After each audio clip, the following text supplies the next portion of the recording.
Do you know that 1 in 10 females of childbearing age are affected by PCOS? PCOS ना सिर्फ आपकी reproductive life को hamper करता है बट ये आपके ओवरऑल वेलबींग को हैम्पर करता है. So today let us shed some light on what PCOS is, what are the symptoms of PCOS, and when should you seek medical help.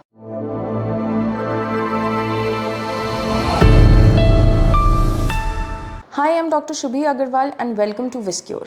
Today we are starting a new series on PCOS where we'll talk about what is PCOS, how we can diagnose it, what are the management options for PCOS and PCOS along with certain conditions.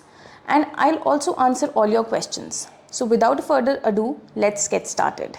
PCOS basically एक hormonal disorder है जिसके अंदर mail hormones ज़्यादा हो जाते हैं एक female की बॉडी में. For example androgens.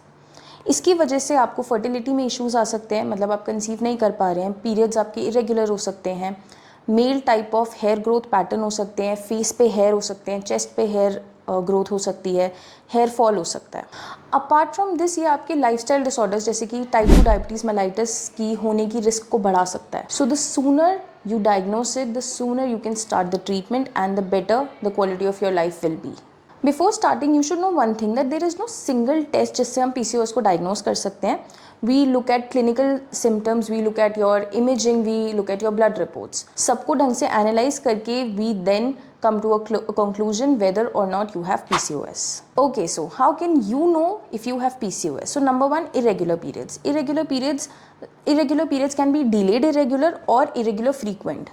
For example आपके अभी पीरियड्स 25 to 30 डेज़ में आ जाते हैं बट सडनली आपके पीरियड्स ऐसे 45 डेज़ 2 मंथ्स में आ रहे हैं या फिर 15-20 डेज़ में आ रहे हैं. ऑल्सो अभी आपका ब्लड फ्लो 4 to 5 डेज़ रहता है बट सडनली आपका ब्लड फ्लो ऐसे 7 to 8 डेज़ रहने लग गया है, साइकिल्स प्रोलॉन्ग्ड हो गए हैं या फिर आपका ब्लड फ्लो 1 to 2 डेज़ ही रहता है. Any change in the pattern of your periods. Second, excessive hair growth. इसको हम हर्सुटिज्म भी बोलते हैं. क्यों होता है? सी ओवरीज हमारी ईस्ट्रोजन प्रोड्यूस करती हैं which is a female hormone.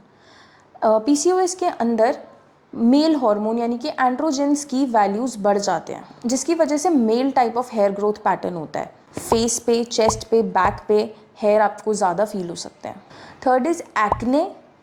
Acne क्यों होता है? एंड्रोजेंस की वजह से आपकी स्किन ऑयली हो जाती है which makes it more prone to acne. Fourth, आपके स्कैल्प हेयर की थिनिंग हो सकती है, हेयर लॉस आपको ज़्यादा फील हो सकता है पहले से. Fifth, darkening of your skin. होता क्या है इसमें? इंसुलिन रेजिस्टेंस हो जाती है. What is insulin resistance now? See for example this is a glucose molecule and this is insulin. So insulin का काम क्या होता है? जैसे ही हम खाना खाते हैं आपके ब्लड में ग्लूकोज के लेवल्स बढ़ जाते हैं. अभी ग्लूकोज बढ़ गया है, इंसुलिन इस ग्लूकोज को यूटिलाइज करता है और आपको एनर्जी में कन्वर्ट करता है. इंसुलिन रेजिस्टेंस में क्या होता है? बॉडी में ग्लूकोज भी आ रहा है, बॉडी में इंसुलिन भी है बट ये इंसुलिन इस ग्लूकोज को यूज़ नहीं कर पा रहा जिसकी वजह से ब्लड में ग्लूकोज भी बढ़ रहा है एंड ब्लड में इंसुलिन के लेवल्स भी बढ़ रहे हैं. This is insulin resistance.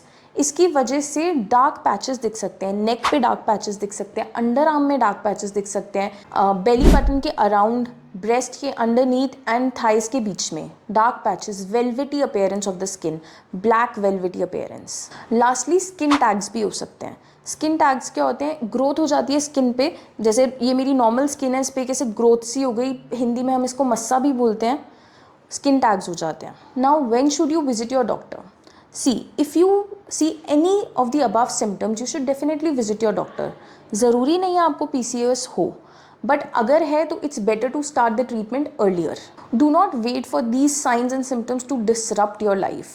Early treatment can really help you a lot and it can make a significant difference. It can reduce the risk of type 2 diabetes mellitus in your later life. Also PCOS में ऐसा देखा गया है कि conception के अंदर problem आती है, फर्टिलिटी इतनी ईजी नहीं होती. आप जितना जल्दी ट्रीटमेंट स्टार्ट करोगे हो सकता है आपको PCOS में फर्टिलिटी में कोई प्रॉब्लम ही ना हो, एकदम स्पॉन्टेनियस कंसेप्शन हो जाए without any treatment. So remember PCOS एक बहुत कॉमन कंडीशन है और ये लाइफस्टाइल से फुल्ली मैनेज हो सकता है.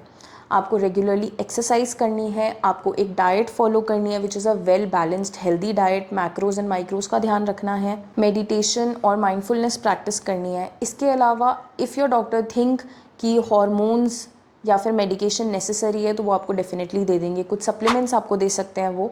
सो घबराने की कोई बात नहीं है, PCOS is very common and it is easily treatable. हाँ, PCOS का कोई क्योर नहीं है, PCOS हट नहीं सकता, so it is a lifestyle disorder. आप जितना अपनी लाइफस्टाइल को बेटर रखेंगे उतना आपके PCOS के सिम्टम्स मैनेज रहेंगे। जहाँ आपकी लाइफस्टाइल ख़राब हुई वहाँ आपके PCOS के सिम्टम्स वापस से आ जाएंगे। Thank you for watching this video. Do not forget to like, share and subscribe. And अगर आपके कुछ क्वेश्चंस हैं तो आप नीचे कमेंट बॉक्स में कमेंट कर सकते हैं, I will answer them all.